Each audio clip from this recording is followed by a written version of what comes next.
What is going on, comic fans? Welcome to the Legion of Comics. I'm Mark, and what an exciting new comic book day. Happy new comic book day. We have this week the highly anticipated brand new Batman issue number 1, written by Matt Fraction with incredible art by the always amazing Jorge Jimenez. But not only are we going to be talking about this brand new Batman number 1, a whole new era, a whole new story, a whole new start, we're going to be opening one of the blind bags. These things are kind of all the craze right now. They're not cheap. They're $10 a pop. But we're going to take a look at this, see what's in it. I have not opened one yet. I gave one away during my live stream. If you don't know, I do a live stream for DC Comics new books and content every Tuesday where I do a weekly giveaway. So be sure to be there next week.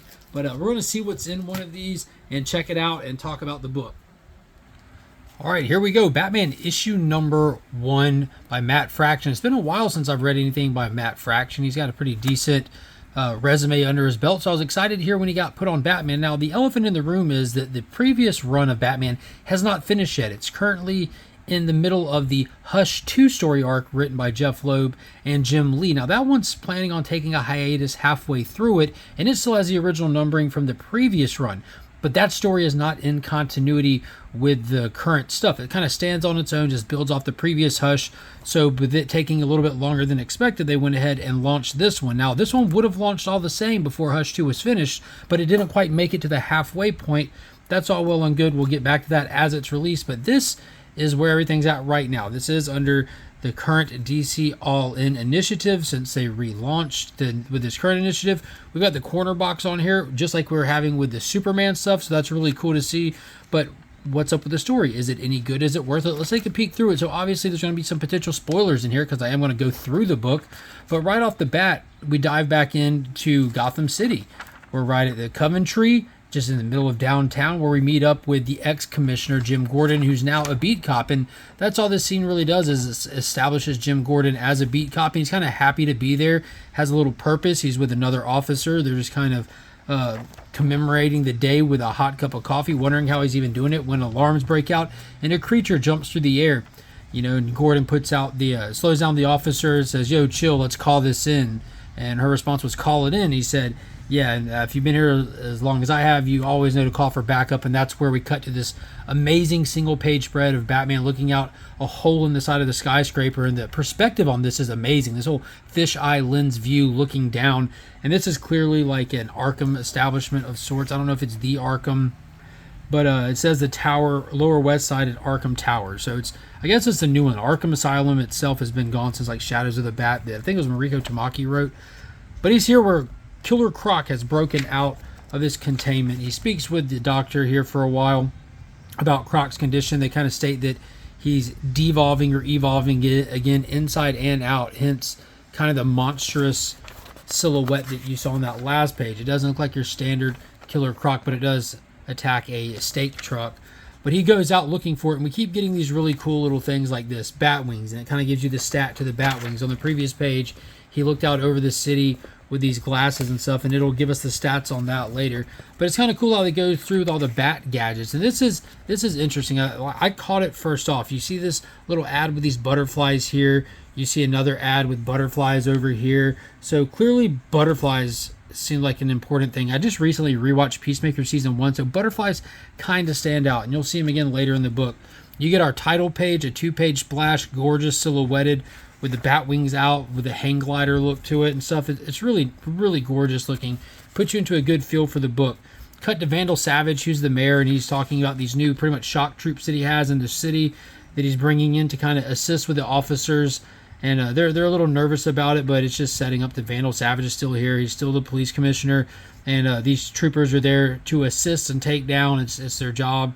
They're here to help the officers. And they don't really know what to make of it. They ask what are they going to do about Batman, and he says it's just a matter of time before we get Batman. And we cut to the Batmobile, which looks awesome. It looks like it's moving fast. Jorge's art really plays well to it. And this was a little weird for me. It's going to be different mileage, may vary for different folks, but there's an AI construct hologram of Alfred talking to Batman in the Batmobile on the way to Killer Croc. So I'm not a fan of that. We've kind of seen that recently with John Stewart, how he has the construct of his sister. Now Batman has a construct of Alfred, hologram, construct, whatever. Like, it just, to me, it feels like the characters are having like issues. You know, like it makes me think Batman is mentally unwell if you have a light construct, a hologram of a deceased loved one. Same thing with Jon Stewart. It seems like an elephant in the room kind of situation. I wasn't a fan when Joel Schumacher did the AI computer Alfred with Michael Gough way back in the day in the movies. It's same thing, same vibes. Cut to the park here. You have some gangs chasing these ladies, threatening them with scissors, going to cut them up. The Batmobile just trucks him over. Batman, even though Croc is loose, he's still protecting the citizens, doing his thing. And that's when a butterfly lands on his finger, and you see he's got these little scanning doodads on his hand. It's called the, I don't know, we didn't get the name of it on that, as a matter of fact. Because the ladies asked him, you're just going to leave us in the park, are you? You're just going to leave us here? And he said, not really. EMTs will be here in a couple of minutes. Car, protect them. And then you get the stats on the VOCOM, the Vocal ID Lock and Command Autonomous Operation. So his car is doing the defend mode, which I thought was really cool. Nice little callback. As he walks, you see more butterflies just all in the scene, and he's walking closer and closer to this building where Croc is inside, and he's getting ready to approach, and he sees a guard and a woman and her kid, and the guard doesn't know what to do, gun drawn. Batman approaches him, tells him to chill out, get the lady out of here. You see Croc for the first time. He is looking more hideous and monstrous than normal, surrounded by these butterflies, but he's pretty peaceful, and that's when Batman fires up these bat gauntlets. He's like, time to get work done. I want to go in here and handle my business, get Croc out of here, get everyone safe. And that's when it kind of dawns on him that Croc isn't acting how he normally would. The Doctor and the Arkham team catches up with him and points out that Croc might be in a debilitated state, a regressive state mentally. So he just goes and sits down with Croc. He sees him chilling, so he goes, he analyzes the situation. He has kind of like a touching moment talking to him like a scared kid, which he is in this moment. He actually is able to link up with him and talk about the dinosaur, reminisce on how he had one in his cave and this and that. And the Doctor shows up with a little toy dinosaur and presents it to him, and Croc's kind of half talking, not really so well, about how he just doesn't feel good, his head feels bad, he needs help kind of thing, he's scared. So they take him to get help, and Croc asks Batman, who's going to help you with your head? And Batman pretty much tells him, I'm fine, I don't need help. And Croc gives him the, if you say so, and gives him the toy, like Batman needs it more than he does. It was a really good moment. It presents well, plays out well. You get the little scene, it's a little intense. It had that really cool build-up, but it was an impressive payoff. Like, we've seen him punch Croc 1,000 times. This was really interesting, and it makes you wonder what Croc's going through. I like Croc as a character. Like, he's just a good character for Batman. Zooms away in the Batmobile, heading back home. You get this cool little progressive shot right here as he walks and moves through the Batcave, and he gets a call from Robin, who asks if we still have friends in the GCPD because he could use some help. GCPD's got him dead to rights, locked up, as he was busting a criminal. So cool new Robin suit, cool new reveal with that. We don't know.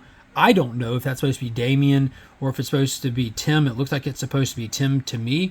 That'd be cool if it is. Get some more Tim. We don't get enough of Tim, so that would be pretty dope. Then we get a shot. I guess that's the next issue. This has got an interesting vibe with this, with the one boot off, one glove off. Definitely different. Definitely different. It has a different tone, a different feel for sure than the Chip Zdarsky run, so I'm in for it. I'm excited. This is the DC KO preview in the back. I'm not going to give you that. You're going to have to go pick up a book and check it out yourself. I'm hyped for that. I'll have a video on that coming up in the next couple of days, probably next week. But it shows you all the different covers that you could have to choose from direct off the shelf at most any comic shop. So if you want to see all those up close, check out my YouTube shorts. I posted one yesterday. But let's not waste any more time. Let's see what's in the blind bag. If it's going to be just one of those random variants, or if these, that's what I don't know. If it's just one of the books, like if you could have picked it up off the shelf, or if you're playing the odds, or what. Are these, what's in here, exclusive to the blind bags? We're going to find out. It feels cardstock. It feels shiny. Okay, I don't want to damage the book, so let's see.